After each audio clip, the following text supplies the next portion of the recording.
I finally found 3 stories that take place during school lockdowns. It took some time, but I managed to track down the right ones. The first story takes place on a typical Friday afternoon in calculus class, 7th period. The week was nearly over, and spring break was just around the corner, so everyone was restless, eager for the bell to ring. Unlike some of my friends who had tests, we didn't.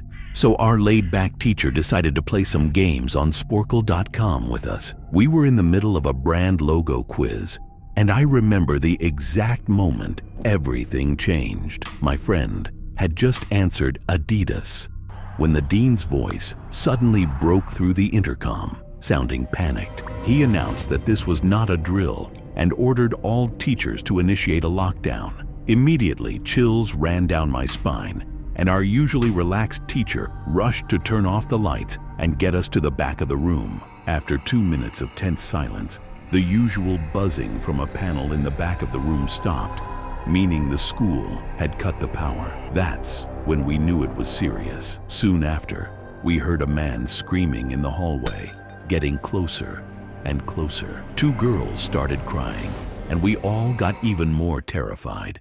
The man started banging on the lockers, yelling, "I'll kill all of you." That's when real fear set in. He pounded on the door, screaming, "Open up!" One of the girls screamed, "No!" which only made the situation worse. After what felt like an eternity, the man finally moved on. About 10 minutes later, though it felt much longer, the dean came back on the intercom and explained that a mentally unstable person had entered the building and attacked the front desk receptionist. The staff couldn't determine if he was armed, and since this was before the school had security cameras, they couldn't track him. Eventually, the staff swept the school but couldn't find him, so classes resumed, but doors remained locked.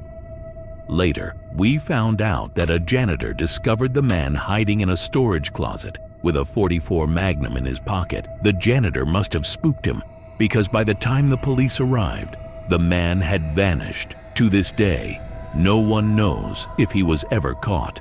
The second story took place in early October during an overcast and rainy day. My school has 2 lunch periods, one for 6th graders and some 7th graders, and another for the rest of the 7th graders and all 8th graders. During the first lunch, I heard 4 loud bangs. At first, I thought it was thunder, but the whole cafeteria started freaking out. Campus security rushed in, yelling for everyone to get into the multi-purpose room. Kids in the lunch line had to throw away their food and follow the crowd inside. The multi-purpose room is huge, with a glass back wall. Security quickly covered the glass with curtains and posted adults at every exit. My friend Eric asked one of the adults what was happening.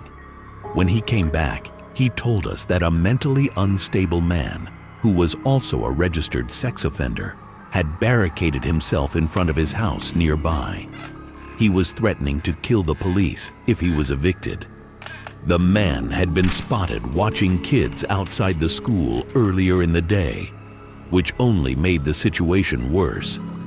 We stayed in the multi-purpose room for over an hour, and afterward, we were escorted back to our classrooms one by one. Later, I found out from a friend that this same man had written a disturbing message in his own blood on his window the previous Halloween. But at the time, everyone thought it was just a Halloween decoration. The third story happened recently. I'm 22 now, fresh out of college, and working as a computer intern at my old high school. The basement where I work is disorganized, but the office is nice, complete with desks, mini fridges, and even air conditioning.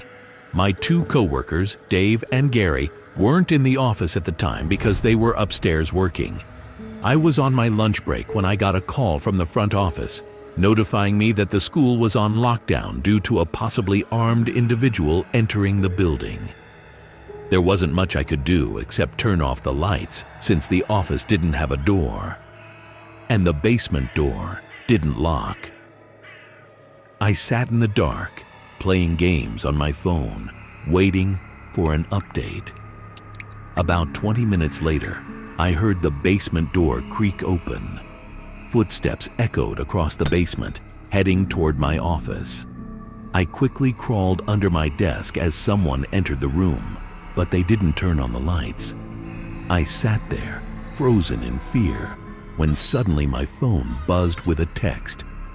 My heart dropped as footsteps moved closer to my desk. The person then grabbed my arm and pulled me out from under the desk. It was a man in a red plaid shirt and cap.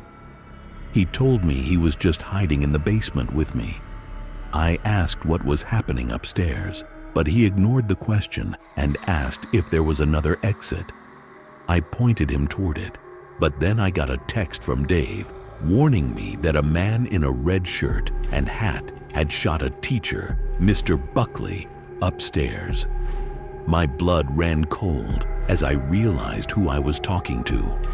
In a panic, I bolted for the stairs as a gunshot echoed behind me, but I managed to make it to safety. Police were stationed at all exits, including the basement, and they caught the man as soon as he tried to leave. Luckily, Mr. Buckley survived, though it turned out the shooter had some unresolved conflict with him. I'll never forget that moment or the sound of that gunshot for as long as I live.